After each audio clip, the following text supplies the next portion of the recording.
반갑습니다. 오늘은 이제 기도 시리즈를 저번에 마치고 이제 한 달 동안 성육신이라고 하는 그 성경에서 굉장히 중요한 주제입니다. 그래서 성육신을 주제로 4주간 여러분과 함께 예수 그리스도께서 이 땅에 오심이 어떤 의미인지를 함께 나누어 보려고 합니다. 오늘 우리에게 주신 하나님의 말씀 보도록 하겠습니다. 요한복음 1장 14절입니다. 성육신 우리와 함께 하시는 하나님으로 우리가 함께 말씀을 보도록 하겠습니다. 요한복음 1장 14절입니다. 한 절입니다. 우리 다 같이 합독하도록 하겠습니다. 준비 시작. 그 말씀은 우리 가운데 사셨다. 우리는 그의 영광을, 그것은 아버지께서 주신,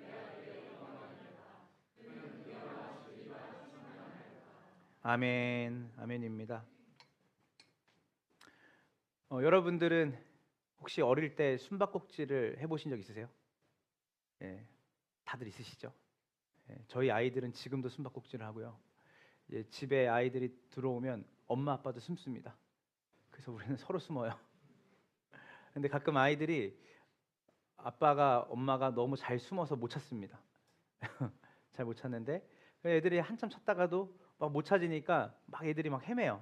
그러면 이제 한동안 시간이 지나면 우리가 막 기침을 하거나 방귀 소리를 입으로 내거나, 실제로 끼지 않고요, 방귀 소리를 입으로 내거나, 그래서 아이들이 이제 기척을 느낄 수 있도록 해서 이제 저희를 찾게 할 때가 있습니다. 여러분들도 종종 술래잡기를 하면 그런 게 있죠.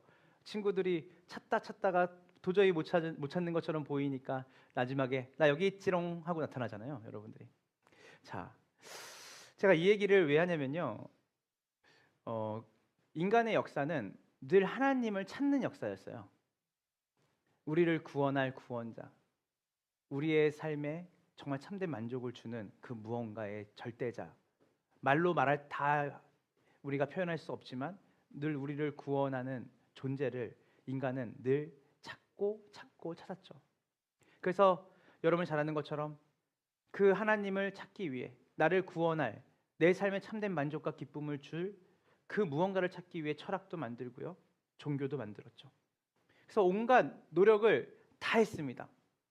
그 절대자를 찾기 위해, 내 삶에 참된 만족을 주는 그 어떠한 물건, 물질, 존재, 영적인 존재, 어떤 것이라도 좋으니 나를 정말 구원할 수 있는 그 무언가는 무엇일까? 찾았을까요? 못 찾았죠. 거기에 오늘 말씀의 비밀이 있습니다. 여러분, 우리가 계시라는 말을 씁니다. 여러분이 늘 즐겨보는 성경을 신학적으로는 특별 계시라고 합니다. 계시. 그러니까 하나님께서 우리에게 특별하게 계시한 책이라는 것이죠. 근데 이 계시라는 말이 굉장히, 여러분이 계시라는 말은 많이 들었지만 이것의 원 뜻에 대해서는 여러분이 잘 모르신 분이 많습니다. 계시는 감추어진 것이 드러났다라는 뜻입니다. 감추어진 것이 드러나다. 그러니까 지금 무슨 말입니까? 원래 눈앞에 모두가 찾을 수 있게끔 나타나 있는 게 아니라 원래는 감추어져 있던 것인데 그 감추어진 것이 드러난 것, 그것을 계시라고 말해요. 자, 하나님께서 우리에게 자기 자신을 나타내시고 드러내신 사건이 뭐냐면 바로 계시입니다. 모든 종교는 우리가 지성이면 감천이라고, 우리가 열심히 그 신을 찾고 찾으면 신을 만날 수 있다고 생각을 합니다. 거기에 어디에 무게추가 있냐면 우리의 열심에, 우리가 가지고 있는 자격과 조건과 재능에 그 신을 만나고 안 만나고, 찾고 안 찾고가 달려있다고 생각하는 것이죠. 이것이 기독교와 타종교의 가장 큰 차이인데요, 기독교는 우리가 하나님을, 숨겨져 있는 하나님을 우리가 찾아서 하나님을 만난 게 아니라 도저히 우리가 찾을 수 없는 그 하나님을 하나님께서 자기 자신이 우리에게 찾은 바 되셔 나타난 것이 바로 기독교입니다. 그래서 일반 타종교는 우리가 어느 정도의 경지에 도달하면 우리가 그 신을 만난다고 얘기하지만 성경은 명확하게 말합니다. 우리가 모든 방법을, 우리 안에 가진 모든 조건을 동원해서도 우리는 하나님을 찾을 수 있다 없다? 없다. 그래서 그분이 우리 가운데 오셨다. 성육신. 성육신이라는 말은 거룩하신 하나님이 인간의 육신을 입고 이 땅에 오신 사건을 이야기합니다. 그래서 C.S. 루이스라고 하는 옥스퍼드 대학교의 영문학 교수였던, 여러분 잘 아는 나니아 연대기를 쓰신 분입니다. 굉장한 석학이고 굉장한 변증가죠, 기독교. 이분이 이렇게 말했어요. 이분은 늦게 이제 신앙생활을 했는데 자신이 늦게 신앙생활을 경험하면서 캠브리지 대학교의 세계에서 가장 좋은 대학의 그 영문학을 가르쳤던 교수로 굉장히 석학인데, 이분이 자기가 엄청난 지성을 가지고 처음에 성경을 보면서 가장 놀랐던 것은 죽은 나사로가 살아나는 이런 사건이 아니라, 오병이어 사건이 아니었다. 기독교 신앙의 가장 놀라운 점은 인간이 신을 찾아가는 것이 아니라 신이 인간을 찾아왔다는 것이다. 저는 오늘 이 시간 우리를 찾아오신 하나님, 인간의 몸을 입고 우리 곁에 오신 예수님에 대해서 여러분 모두가 깊이 생각하고 묵상하는 시간이 됐으면 좋겠습니다. 그리고 그 한 달여간의 여정을 통해 예수님이 인간의 몸을 입고 이 땅에 오셨다는 것이 어떤 의미인지 여러분이 한 달의 시간 동안에 깊이 확인하고, 그것이 여러분의 삶에 얼마나 큰 유익이 되고 놀라운 일인지를 경험하는 복된 시간 되기를 주님의 이름으로 축원합니다. 첫 번째입니다. 우리를 직접 만나기 위해 오신 하나님. 요한복음 1장 1절은 이렇게 시작합니다. 우리 요한복음 1장 1절을 다 같이 한번 보도록 하겠습니다. 준비 시작. 태초에 말씀이 계셨다. 그 말씀은 하나님과 함께 계셨다. 그 말씀은 하나님이셨다. 여기서 말씀이라는 그 단어는 헬라어로 로고스란 말입니다. 로고스. 많이 들어보시죠? 로고스. 그러니까 사실 로고스는 진리를 얘기하는 겁니다. 진리. 그 당시에 여러분 잘 아는 것처럼 헬라 철학, 이 시대를 작동하는 시대의 사조가 있었는데, 그것이 여러분 잘 아는 것처럼 아리스토텔레스가 기반이 된 헬라 철학이 그리스 헬라 철학이 그들을 지배했습니다. 그래서 이들은 뭘 구했냐면 정말 이 세상의 근원이 되고 이 세상을 유지하게 만들고, 또 그리고 우리가 그토록 찾는 이데아, 이상이 있을 거다. 근데 그것은 명확하고 정확하게 그들도 잘 모르는 거예요. 그래서 그들은 그것을 뭐라고 하냐면, 따라해보세요. 로고스. 사실 이 요한복음은 유대인을 대상으로 쓴 책이 아닙니다. 혹자는 요한복음을 선교적 책이라고도 말하죠. 왜냐하면 예수를 모르는 그 시대에 수많은 사람들에게 예수님이 어떠신 분인지를 설명하기 위한 책이에요. 요한복음은. 그렇기 때문에 태초에 말씀이 계셨다, 이 말은 그들에게 태초에 로고스가 계셨다와 똑같은 것입니다. 그들이 찾고 싶었던, 그들이 절대 가치고 절대 진리라고 생각하는 그 존재, 그 가치. 근데 그 가치는 우리가 도달할 수 없고 우리가 만질 수도 없고 만날 수도 없는 절대적 진리, 절대적 신, 그 로고스. 요한은 말하죠. 너희들이 그렇게 추구하고 그렇게 만나고 싶고 그렇게 갖고 싶었던, 원했던 절대 진리가 태초에 있었는데 그분이 로고스다. 알지? 로고스. 그렇게 말하는 겁니다. 근데 그 로고스가 하나님과 함께 계셨다. 그리고 그 로고스는 하나님이셨다 라고 말합니다. 그리고 그 로고스가 육신을 입고 이 땅에 오셨다. 너희가 그렇게 찾던 그 하나님, 절대자, 제1원인, 절대 가치, 손으로 우리가 절대 닿을 수 없고 우리의 인간이 모든 합을 더해도 도달할 수 없는 그분이 뭐를 입고 이 땅에 오셨다? 인간의 몸을 입고 이 땅에 오셨다. 그게 바로 요한복음의 시작입니다. 그래서 요한복음 1장 전체는 단순히 예수님이 위대한 인물이 아니라 어떤 유대인의 랍비, 선생이 아니라, 그리고 윤리적 도덕적 교사가 아니라 태초부터 되셨던 로고스, 즉 하나님이란 사실을 분명히 말해주죠. 오늘 이 자리에 우리는 예수님을 어떻게 바라보는지, 여러분이 어떻게 예수님을 알고 살아왔는지 한번 잘 생각해 봤으면 좋겠어요. 그분을 나의 긍정적인 사고를 조금 더 돕는 정도의 어떠한 힘이나, 오늘 여러분의 삶 가운데 잠깐 도움을 주는 어떤 그 멘토와 같은 역할, 그리고 니체와 같이, 쇼펜하우어와 같이 어록을 통해 내 삶에 조금 더 내 삶에 바른 지침을 주는 윤리와 도덕교사 정도로, 철학교사 정도로 여러분이 알고 계셨다면, 오늘 요한은 그것을 그 당시에 있던 수많은 사람들의 가졌던 관념을 뒤집는 거죠. 그분은 도덕 선생이 아니고, 그분은 좋은 교훈을 주는 철학교사도 아니고, 그분은 너희가 그토록 바라던 절대자, 제1원인이라고 말하는 하나님이시다. 그분이 인간의 몸을 입고 이 땅에 오셨다. 계속해서 우리가 말씀을 보도록 하겠습니다. 다시 본문의 요한복음 1장 14절을 함께 보도록 하겠습니다. 준비 시작. 그 말씀은 육신이 되어 우리 가운데 사셨다. 여기까지 읽겠습니다. 아까 말했죠? 그 로고스가 뭐가 되어? 육신이 되어 누구 가운데? 우리 가운데 사셨다. 바로 예수님이 성육신을 얘기하는 겁니다. 하나님이 인간의 몸으로 오고 이 땅에 오신 그 사건을 얘기하는 것이죠. 자, 근데 여기서 중요한 것은 따라해 보세요. 사셨다. 여기서 이 사셨다라고 하는 이 헬라어의 언어적인 의미는 뭐냐면, 따라해 보세요.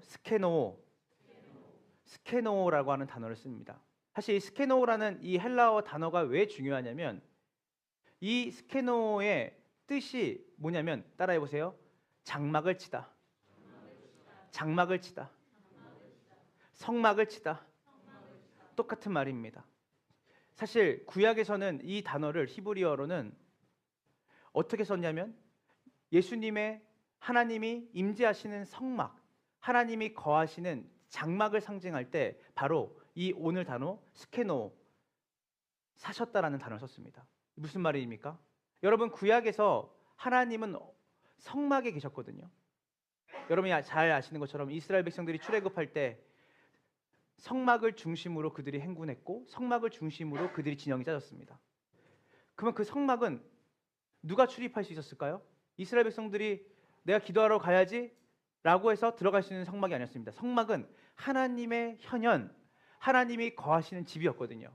거기에 어떤 누구도 감히 들어갈 수 없어요. 하나님이 선택하신 사람, 그 특별한 장소에는 어떤 사람이 갈 수 있냐면 대제사장만 1년에 한 번, 그것도 특별한 예식을 통해서만 하나님께 나아갈 수 있었어요. 그 장막에.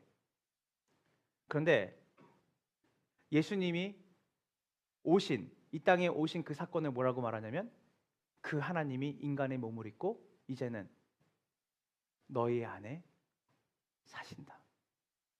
그 말은 뭐냐면, 이제 그 하나님을 너희가 언제든지 만날 수 있게 되었다 라고 하는 말이에요. 여러분, 이 자리에 우리가 기억해야 될 것은 무엇이냐면, 하나님이 지금 이 시간에 우리와 함께 계신다라는 것이에요. 여러분의 가정에서, 여러분의 일터에서, 여러분의 삶 가운데, 여러분이 학업 가운데 기억해야 될 건 뭐냐면, 하나님이 여러분과 함께 계시는 그 일이 예수님이 이 땅에 오심으로 이루어졌다는 것이에요. 마태복음 1장 23절을 우리 함께 보도록 하겠습니다. 준비 시작. 보아라, 동정녀가 잉태하여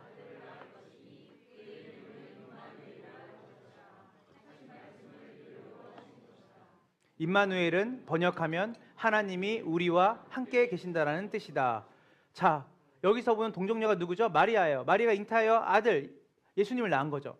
근데 그의 이름을 뭐라고 한다고요? 임마누엘. 이 말 뜻이 뭐예요? 하나님이 우리와 함께 계신다는 뜻이에요. 이제 저 멀리 계신 하나님이 아니라 우리가 감히 범접할 수 없는, 정말 도달할 수 없는, 마치 이 당시에 있었던 수많은 그레코 로만 시대에 살고 있었던 사람들이 가졌던 그 철학 안에 도달할 수 없는, 정말 잡고 싶고 만지고 싶고 정말 만나고 싶지만 도달할 수 없는 그 신적인 그 존재가, 그 하나님이 이제는 우리와 함께 계시는 하나님으로 오신 사건, 이것을 바로 성육신이라 말하는 거예요. 마태복음 28장 20절입니다. 준비 시작. 우리가 이 마태복음 28장을 읽을 때 마치 선교나 어디 전도를 나가거나 그럴 때 마치 우리가 위로와 격려를 받는 장으로 이 절을 썼지만, 사실은 이 마태복음 28장, 마태복음 1장의 그 임마누엘이, 시작도 임마누엘이요, 28절 끝에도 임마누엘이죠. 우리와 함께 계신다라고 하는 그 하나님이 언제까지? 세상 끝날까지 함께 계신다는 것을 뭐예요? 재학언하신 거예요. 새로운 말을 하는 게 아닙니다. 어떠한 미션을 달성하기 위해서 내가 너와 함께 있겠다는 게 아니라 예수님이 이 땅에 아기의 몸을 입고 인간의 몸을 입고 이 땅에 오신 그 순간부터 그분은 우리와 영원토록 함께 계실 그 계획을 가지고 우리 가운데 계시는 겁니다. 일시적 방문이 아니에요. 우리가 기도할 때 갑자기 마음이 뜨거울 때 하나님이 나를 방문하셨구나. 내가 예배를 드릴 때 내가 좋아하는 찬양이 나오고 내가 좋아하는 말씀을 들으면서 하나님이 나에게 역사하시는구나 라고 하는 그 시간과 그때 일시적인 방문이 아니라 영원히 너희와 함께 있겠다. 그걸 어떻게 믿죠? 내가 인간의 몸을 입고 역사의 항복판에 너희 가운데 온 것이 그친 거다 라고 말씀하시는 거예요.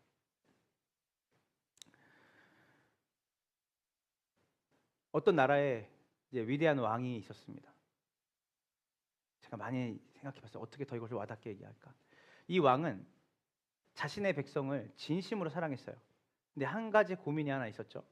그 고민이 바로 뭐냐면 자신의 백성들이 너무 가난하고 힘든 삶을 살고 있는데 정작 왕이 그 백성들을 얼마나 사랑하는지 백성들은 잘 알지 못하는 거예요. 너무나 힘들고 어려운 삶을 살고 있으니까. 그래서 왕이 어느 날 화려한 왕궁을 떠나서 가장 가난한 마을로 내려갔습니다. 왕의 옷을 벗고 초라한 옷을 입고 마을 사람들과 똑같은 모습으로 살기 시작했어요. 왕이 농사도 짓고 함께 장터에도 가고 아이들을 돌보면서 지내자 사람들이 점점 그를 신뢰했죠. 처음에는 그가 누군지 몰랐어요. 그냥 평범한 범인인 줄 알았죠. 그냥 우리와 똑같은 사람인 줄 알았어요. 근데 그와 함께 생활하면서 그의 따뜻한 마음과 사랑을 깊이 느끼게 되었죠. 근데 어느 날 마침내 그 왕이 자신이 누구인지 밝혔죠. 나는 왕이다. 백성들이 엄청난 감격을 하는 거예요. 우리와 함께 살던 그분이 왕이셨다고? 이분이 바로 예수님이세요.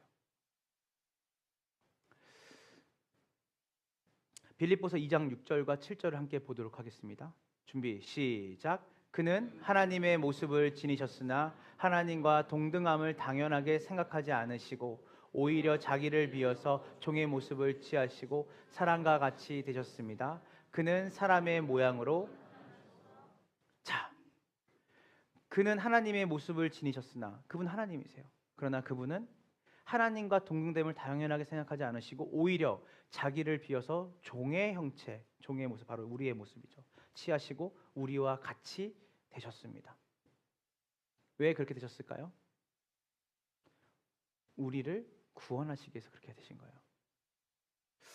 여러분, 아까도 얘기했지만 타종교와 기독교의 가장 큰 차이점은 뭐죠?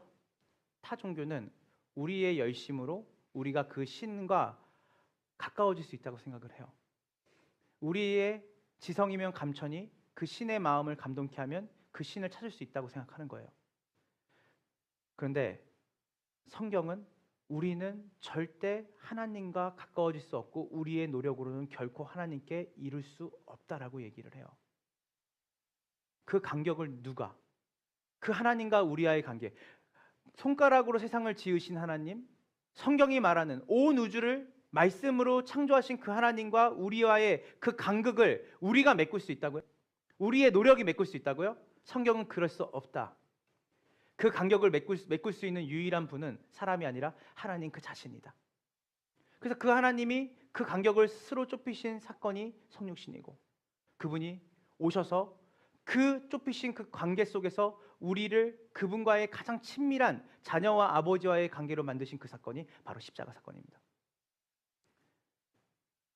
C.S. 루이스는 또 이런 말을 했습니다. 잘 들어보세요.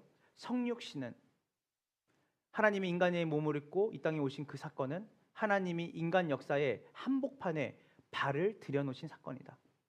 영원하신 분이 시간과 장소의 공간에 매이지 않는 영원하신 분이 시간 속으로, 무한하신 분이 유한함 속으로, 창조주가 피조물의 자리로 들어오신 사건이다. 나는 이 사건이 기독교에서 가장 놀라운 사건이라고 본다.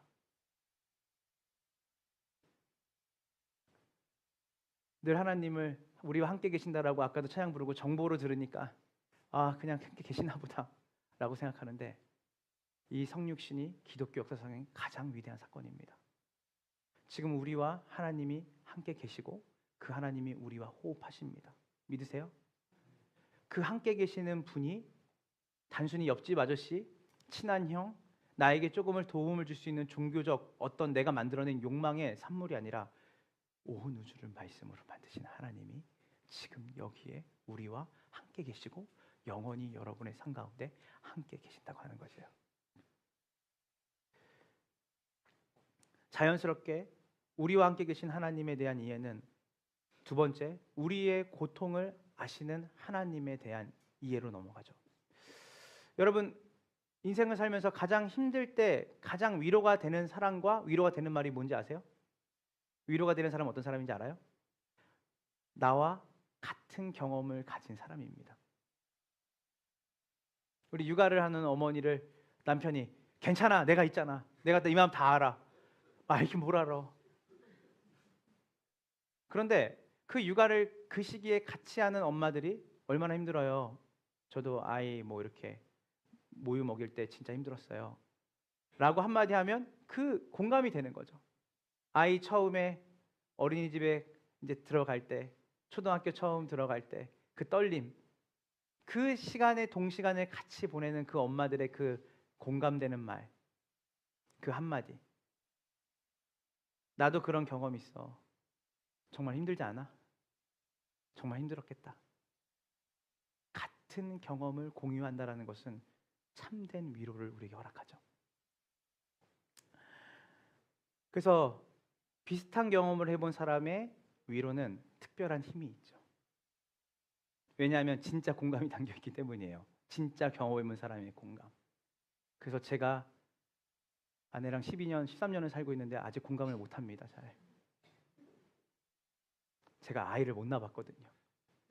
그래서 제가 아이를 실질적으로 제가 집에서 더 많이 이렇게 아이들과 있는다고 쳐도 시간이 있는 시간도 있지만 그 시간과는 별개로 엄마가 경험하는 그 아이를 키우는 그 시간과 에너지와 그 씀씀이는 제가 다 이해할 수가 없더라고요. 지금도 똑같습니다. 비슷한 경험을 해본 사람의 위로는 특별한 힘이 있다고 했습니다. 우리 히브리서 4장 15절을 함께 봅시다. 바로 예수님에 대한 이야기입니다. 준비 시작. 동정하지 못하시는 분이 아닙니다. 그는 우리의 점에서 우리와 마찬가지로 시험을 받으셨지만,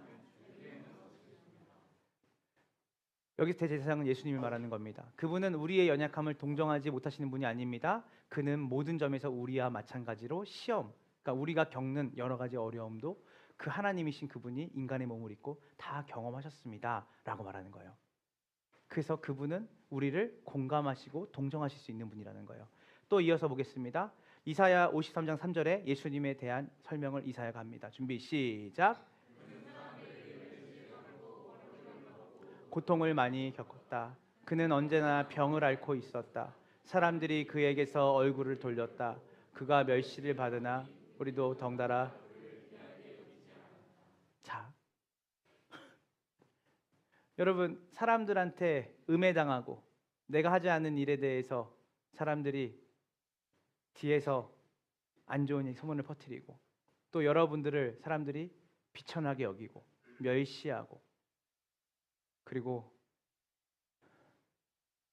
굉장히 예언적인 말이죠. 그는 언제나 병을 앓고 있었다. 사실 이건 되게 신비적 영역입니다. 예수님이신 그분이 우리가 알 수 없는 평생 그분이 가지고 있는 병이 있었다는 거예요. 이사야가 설명하는 겁니다. 언제나 병을 앓고 있었다. 그 병이 어떤 병인지 전 잘 모르겠습니다. 그건 마음의 병일지, 그런 예수님이 의도적으로 그것을 허용하신 거죠, 자기 안에.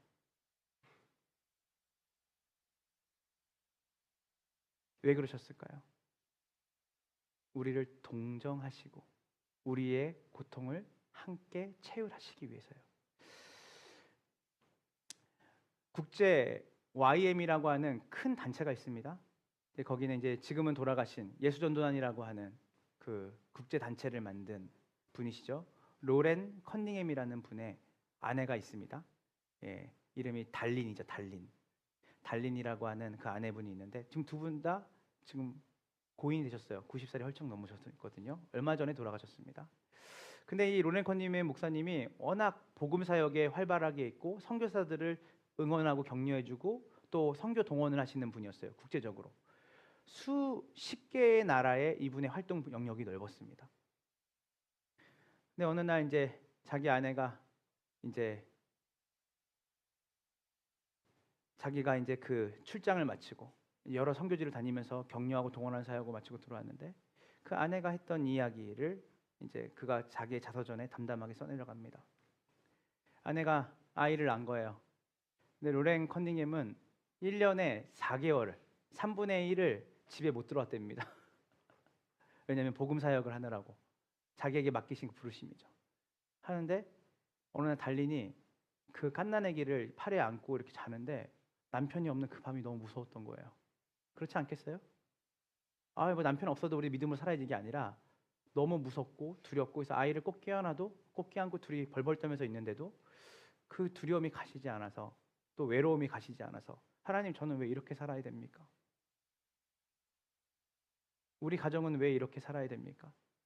1년에 수개월 동안 남편은 복음이 닿지 않는 곳에 복음을 전하는 그 사역을 위해 자기의 삶을 드리는 동안 하나님 저는 얼마나 외로운지 모르겠습니다.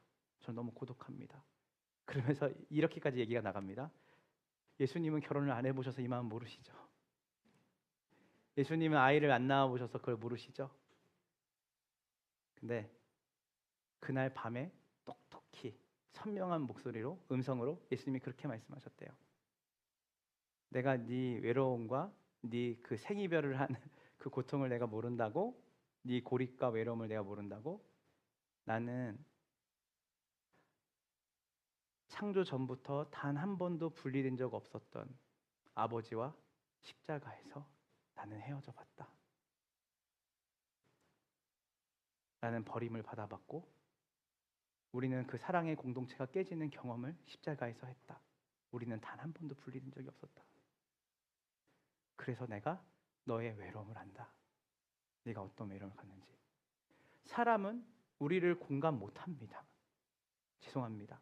아무리 친한 친구, 좋은 남편, 좋은 아내도 우리를 100% 공감해 줄 수 있는 사람 아무도 없습니다. 우리의 모든 것을 공감하실 수 있는 유일한 분은 이 땅에 단순히 인간으로 오신 것이 아니라 하나님이신 그분이 인간의 몸을 입고 오셔서 우리가 가지고 있는 마치 형이상학적으로 그 우리가 잘 알지 못하는 몇 차원 세계의 보좌에 앉아서 그냥 손가락 까딱거리면서 내가 모든 걸 알고 있다라고 하는 그 하나님이 아니라 그 하나님은 실제로 인간의 몸을 입고 오셔서 우리가 살아가는 모든 삶의 희노애락을 그분이 몸소 경험하셨어요. 여기에 지병을 앓고 있거나 계속해서 그 병마와 싸우는 분, 그분은 언제나 병을 앓고 있었다. 인간이라면 택하지 않을 가장 처참한 환경, 아버지가 일찍 돌아가시고 어머니를 모시고 수많은 형제들에게 소년 가장 역할을 예수님은 그 환경 속에 자기를 누우셨죠. 하나님이신 그분이. 저 같으면 로마 황제로 왔을 텐데 그분의 선택은 가장 팔레스타인에서 가장 가난하고 가장 힘들고 어려운 상황 속에 있는 그 가정 안에 자기의 몸을 시간의 문을 찍고 넣어 놓으셨어요. 참 신기하지 않아요? 제가 어떤 국제 모임을 갔더니 가난한 나라에서 온 사람들이든 부자 나라에서 온 사람이든 모든 이 나라의 전 지역에서 온 사람들은 예수님을 통해 위로를 받더라고요. 나라와 민족이 서로가 서로를 공감 못해요. 그런데 그 복음의 중심이신 예수님이 이들 모두를 공감하시는 거예요. 마태복음 4장 2절을 보니까 예수님은 배고픔을 느끼셨습니다. 요한복음 4장 6절을 보니까 예수님은 피곤함을 경험하셨어요. 요한복음 11장을 보니까 예수님은 눈물을 흘리셨습니다. 나사로의 죽음 아시죠? 사랑하는 벗 나사로가 죽자 그 하나님이신 그분도 눈물을 흘리셨고 그 나사로의 죽음이 제 때문에 오는 것이는 것을 알고 통분히 여기시며 우셨습니다. 여러분 배신당하는 거 되게 싫으시죠?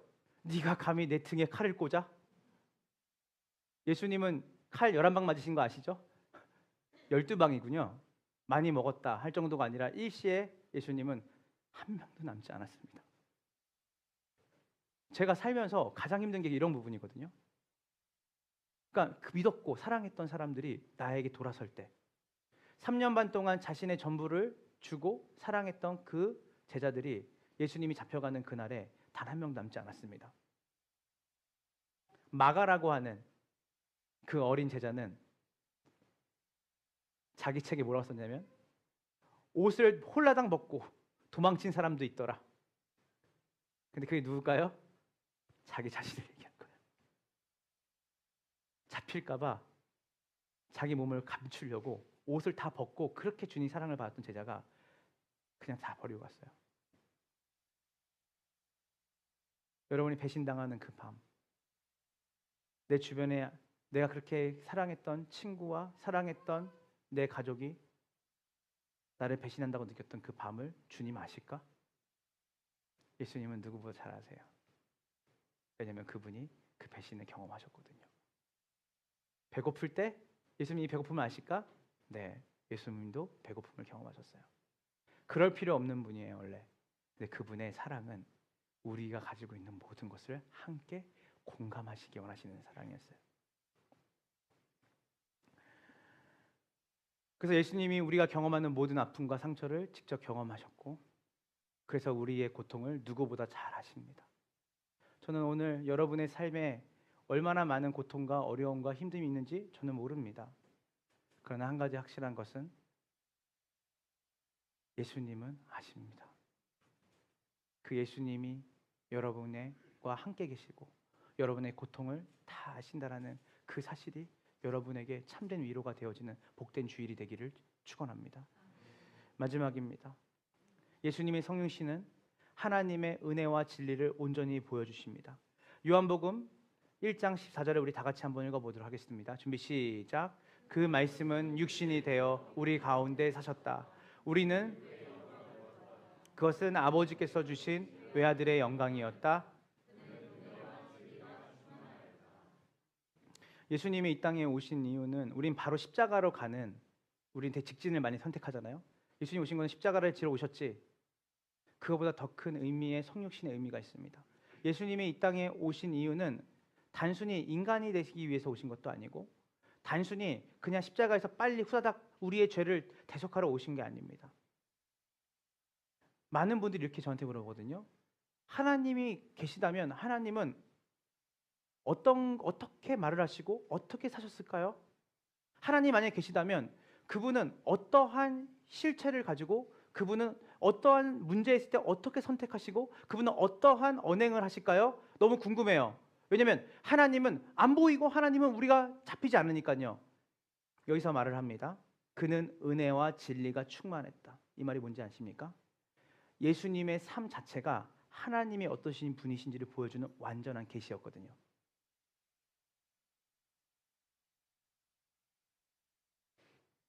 예수님의 언행을 통해서 우리는 하나님이 인간의 몸을 입고 오셨을 때 그분의 성육신을 통해 우리는 하나님이신 그분이 어떠한 문제나 어떠한 원리를 가지고 사셨는지, 또 그리고 그분이 어떠한 상황 속에서 어떻게 그 문제를 해결하셨는지 우리는 예수 그리스도의 생애를 통해 하나님을 볼 수 있는 것이에요.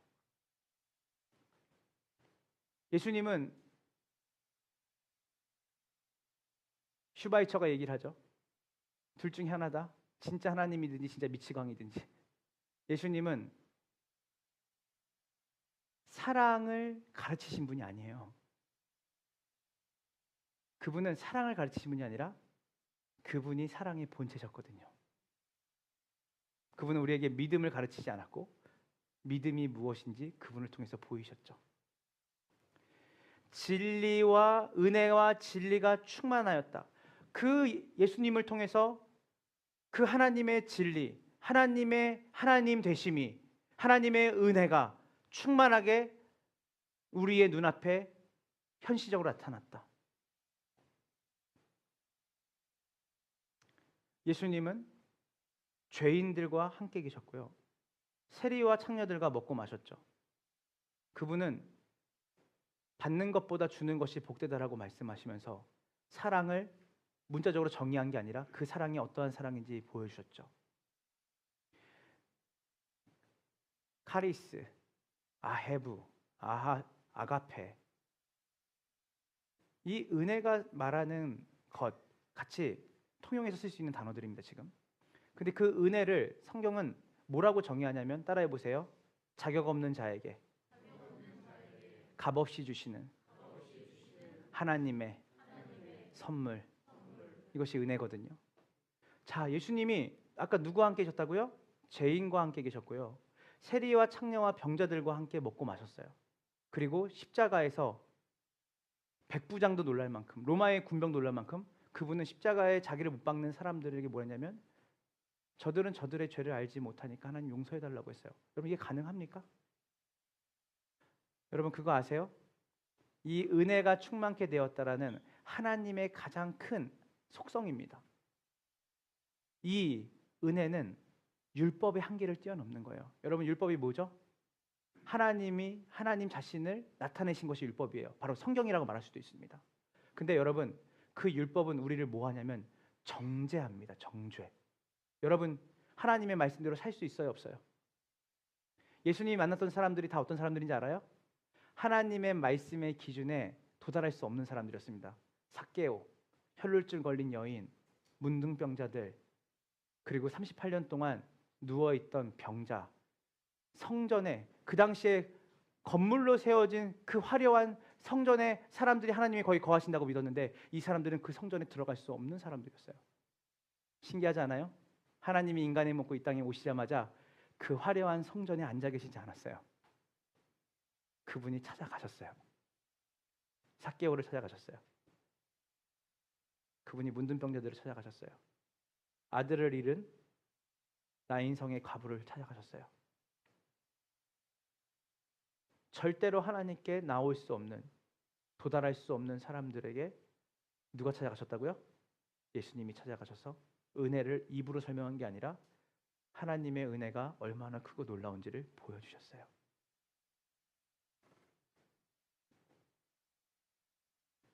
나는 곧 길이요 진리요 생명이다. 내가 곧 진리다. 그분은 진리를 설명한 게 아니라 그분은 진리 그 자체셨죠. 그래서 예수님을 통해 하나님의 은혜는 자격을 갖춘 자가 하나님께 나오는 것이 아니라 타종교와 완전 다릅니다. 자격 없고 조건이 안 되는 자에게 선물로 자신이 자격과 조건이 되어져서 그들을 만나서 율법을 뛰어넘어 그들을 구원하시고 만나주시는 그 하나님. 그리고 참된 진리를 찾는 수많은 세상 속에서 I'm the truth. 내가 진리다.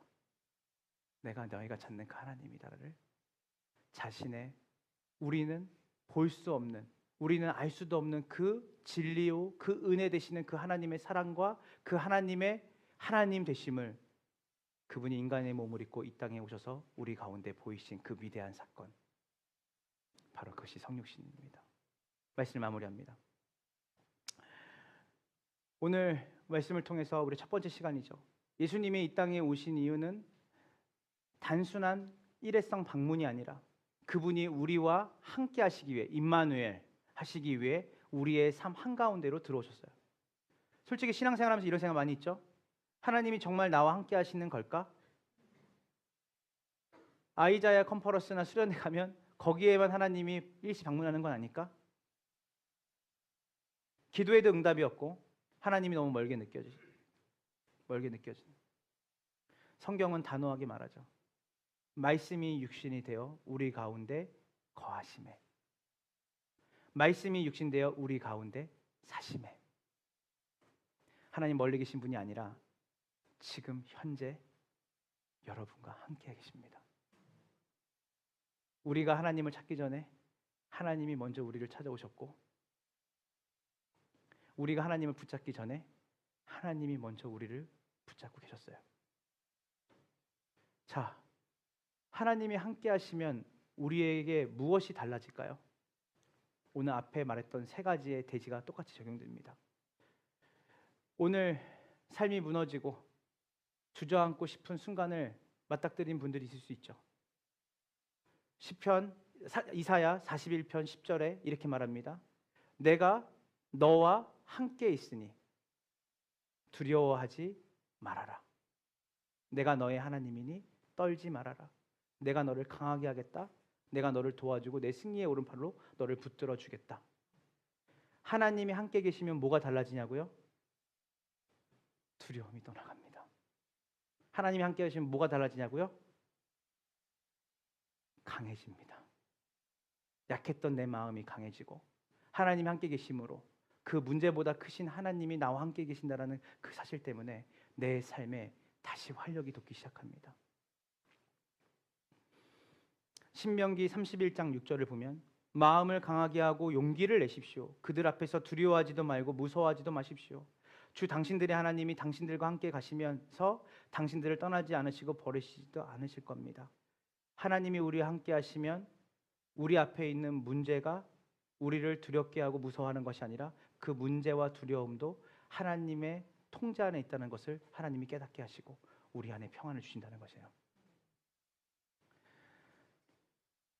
마지막으로 하나님이 은혜와 진리를 충만케 하시는 그 하나님과 함께하게 되면 그 하나님의 은혜와 진리가 여러분도 모르게 여러분이 받은 그 은혜와 하나님의 진리가 여러분을 통해 여러분의 가정과 여러분 옆에 있는 사람들에게 또 여러분의 이웃과 학교와 그곳에 흘러가는 놀라운 은혜가 여러분에게 있다는 것이에요. 바라봄의 원칙이 있습니다. 성육신하신 그 하나님이 우리에게 보이시고 나타내신 그 진리와 은혜를 늘 함께 계신 하나님을 통해 경험하는 사람은 언어의 습관이 변합니다. 움켜쥐고 있던 손을 펴서 삭개오 같은 나, 혈루증 걸린 여인과 같은 나, 문둥병자와 같은 나, 그 나에게 자격 없는 나에게 찾아오신 그 하나님의 은혜를 경험한 사람은 자격과 조건을 따지기보다 자격과 조건 없는 자들에게 하나님의 은혜와 사랑을 보여주는 삶으로 살아가게 되죠. 우리 한번 따라해 보시고 오늘 우리 함께 기도하고 마치겠습니다. 한번 따라해 보세요. 하나님이 나와 함께 하시면 나는 다시 일어설 것이다. 하나님이 나와 함께 하시면 나는 두려움을 이길 것이다. 하나님이 나와 함께 하신다면 나는 사랑하며 살 것이다. 가정법이죠. 근데 이 가정이 실제로 우리의 삶 가운데 역사의 한복판에 일어났습니다. 하나님이 우리와 함께 하신 그 사건, 그 성육신이 여러분의 삶 가운데 미래가 아니라 과거가 아니라 바로 현재 여러분과 함께 계신 하나님이 여러분을 도우시고 계십니다. 한 주 동안에 하나님과 함께 하심으로 그 하나님이 우리와 함께 하신다라는 놀라운 은혜를 붙잡고 여러분의 삶 가운데 두려움이 아닌 용기로, 미움과 시기가 아니라 은혜와 진리로 여러분의 주변을 꽃을 피게 만들고 하나님의 놀라우신 은혜가 흘러가는 그 귀한 축복의 삶을 살아가는 우리 검단 함께하는 교회 모든 성도들의 삶이 되기를 주님의 이름으로 축원합니다. 우리 이 시간 다 같이 함께 찬양하고 우리 기도하고 마칩시다. 오늘 말씀 기억하면서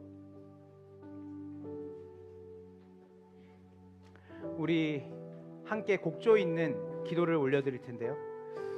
오늘 우리 아까 마지막에 예배팀이 불렀던 그 찬양입니다. 시간을 뚫고 그 하나님이신 그분이 시간을 뚫고 시공간을 찍고 우리 가운데 오셔서 그분의 사랑이 말도 안 되는 거죠. 그래서 헬라인은 되게 미련하고 어리석게 생각했어요. 어떻게 신이 인간의 몸을 입고 오냐? 신이 얼마나 고귀하고 신이 얼마나 우리를 천대하고 하대하는데 모든 신들이 그렇지 않아요? 그리스의 신, 인간이 만들어낸 욕망이 발산한 신들은 다 세상의 군주와 다를 바가 없는 신입니다. 여러분, 이런 신을 누가 만들어낼 수 있겠어요? 우리의 고통을 채울하시고 우리를 사랑하셔서 인간의 몸을 오고 이 땅에 오신 예수님, 사람이 아닌 하나님이신 그분이 사람의 몸을 입고 이 땅에 오셔서 우리가 가졌던 모든 희노애락을 함께 채울하시고 공감하시는 그 하나님, 그리고 세상 끝날까지 내가 너와 함께 있고 내가 너의 강한 강한 손이 되고 강한 도움이 될 거라고 말씀하시는 하나님. 인간이 그렇게 얘기하면 너나 잘하라고 말할 수 있겠죠. 그러나 하나님이신 그분이 오신 거예요. 헬라인들아, 로마의 시민들아, 들어라. 너희가 그토록 기다리던 로고스, 너희가 그토록 도달하고 싶었던 세상을 선하고 아름답게 너희가 너의 결핍을 채울 수 있는 진정한 진리가 인간의 몸을 입고 이 땅에 왔다. 들어라. 그가 예수 그리스도시다. 그분이 세상 끝날까지 우리와 함께 계신다고 오셨다. 그 예수를 너희가 만나기 원한다. 너희가 보기 원한다. 그분을 너희가 영접하기를 원한다. 진짜 왕이 왔다. 그분을 신뢰하라. 그분을 믿어라.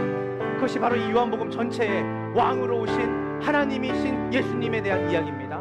오늘 이 시간 우리 찬양하며 주님께 나아갈 때 주님, 오늘 우리의 마음 가운데 이 말씀이 울림이 되게 하시고 성육신 우리와 함께 계신 하나님을 우리가 바라보는 복된 한 주가 되게 해달라고 우리가 함께 곡조 있는 기도를 주님께 올려드리며 나아갑시다. 당신은 시간을 뚫고 이 땅 가운데 오셨네. 우리 없는 하늘 원치 않아 우리 삶에 오셨네. 자신의 편안 버리고 우리에게 편안 주셨네. 가장 낮은 자의 모습으로 우리 삶에 다시 한번 당신은 시간을 뚫고 이 땅 가운데 오셨네. 우리 없는 하늘 원치 않아 우리 삶에 오셨네. 자신의 편안 버리고 우리의 평안 주셨네. 가장 낮은 자의 모습으로 우리 삶에 오셨네. 하나님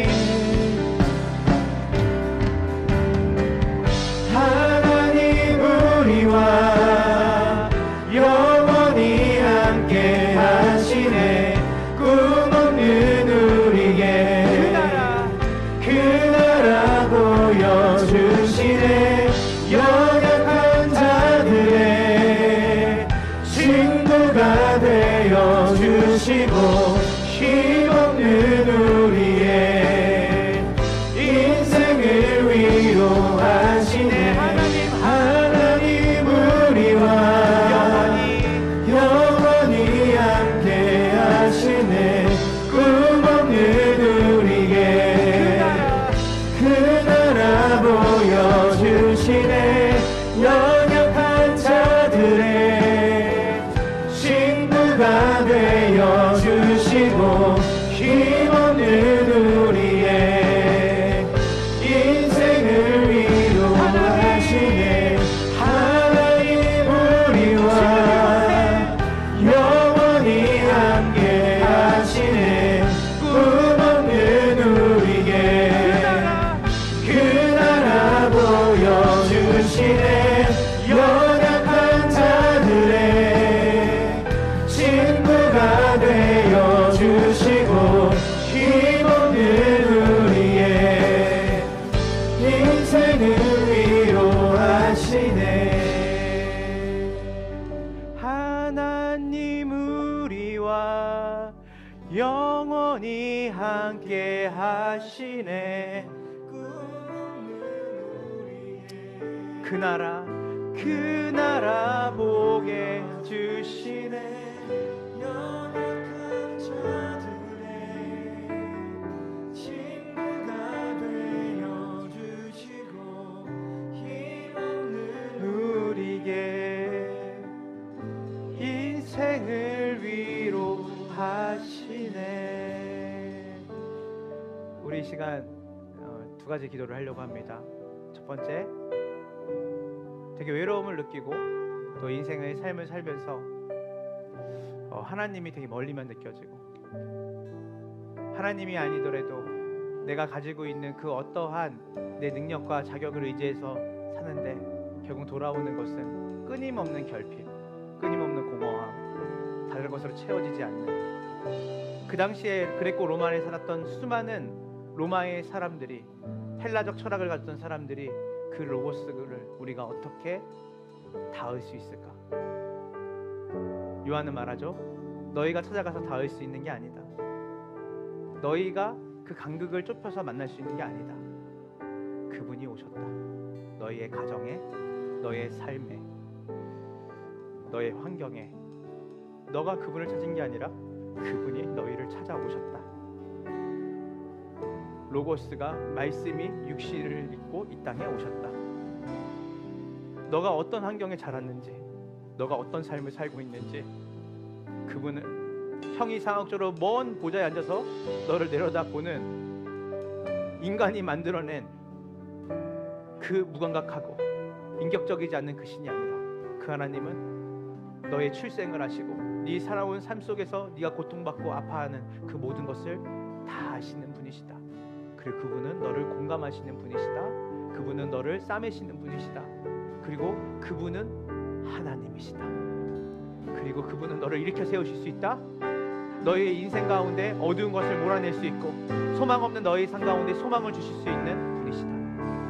오늘 우리와 함께 하신 하나님, 우리를 찾아오신 하나님, 우리의 고통을 다 아시고 위로하시고 싸매시는 하나님, 그 하나님을 일주일 동안 우리의 삶 가운데 실질적으로 실제되신 그 하나님, 우리 함께 하신 하나님을 만나고 그 하나님을 통하여 소망을 얻고 그 하나님을 통하여 위로를 받고 그 하나님을 통해서 힘을 얻는 한 주, 진짜 그 성육신의 머리와 정보가 아니라 내 삶에 실제로 경험하는 참된 신앙을 갖고 살아가는 이번 한 주가 되게 해달라고 우리 이 시간 다같이 주여 일창 기도하며 함께 나아갑니다.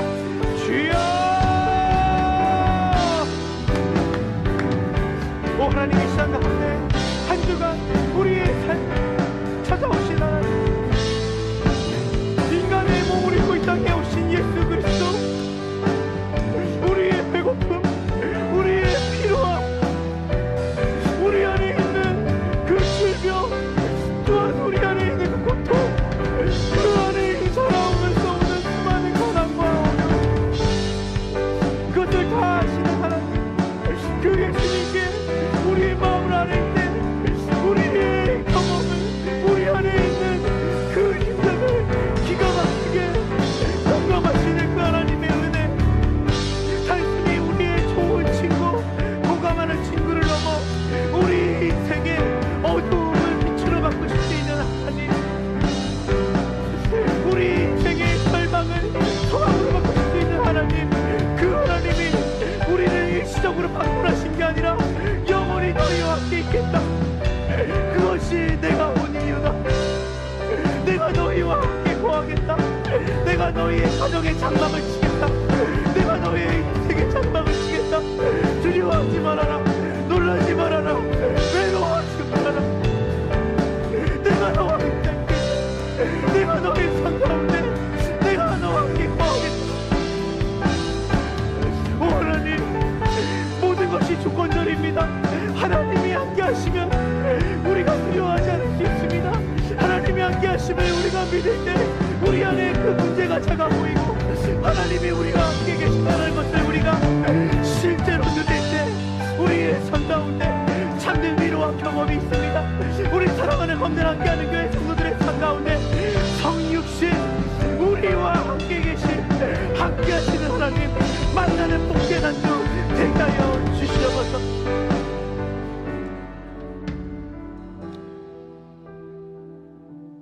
오 하나님, 감사합니다. 이 복된 주일 우리에게 성육신, 완전하시고 온전하신 전능하신 하나님께서 인간의 몸을 입고 이 땅에 오신 그 놀라우신 사건, C.S. 루이스조차도 기독교 신앙에서 가장 위대한 것은 시간의 문을 찍고 초월자가 유한자의 세상 가운데 오신, 모든 것을 만드신 그분께서 자신이 만드신 세상에 갇혀서 사랑이라는 말로, 은혜라는 말로 담을 수 없는 그 본질적인 사랑을 이 땅에 죄와 사망으로 죽을 수밖에 없는 자들을 향해 펼치신 그분의 인격적인 사랑, 개미와 소통을 하려면 개미가 되어야 되고, 물고기와 소통을 하려면 물고기가 되어야 됩니다.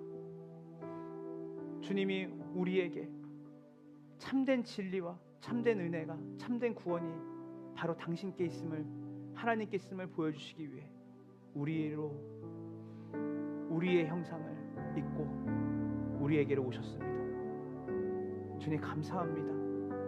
우리가 이 남은 3주 동안에 이 예수께서 이 땅에 오신 그 놀라우신 그 성육신의 비밀과 그 성육신을 통해 다시 한번 우리의 신앙을 다시 점검하고 누리는 복된 여정을 갈 수 있도록 인도하여 주시옵소서.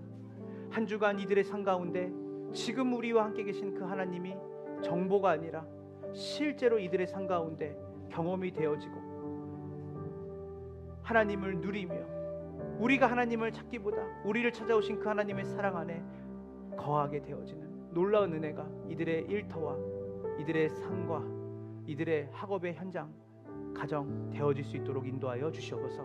지금은 우리 구주 예수 그리스도의 은혜와 아버지 하나님의 크신 사랑과 성령 하나님의 교통하심이 우리와 함께 계신 그 하나님을 믿고 신뢰하며 그 하나님과 더불어 살기로 결단하고, 그 하나님과 더불어 두려움이 아닌 용기로, 절망이 아닌 소망으로, 미움과 시기와 분열이 아닌 사랑과 은혜로 살아가기로 결단한 우리 검단 함께하는 교회 성도들의 한 주간의 삶 가운데 지금으로부터 영원까지 함께 있을지어다.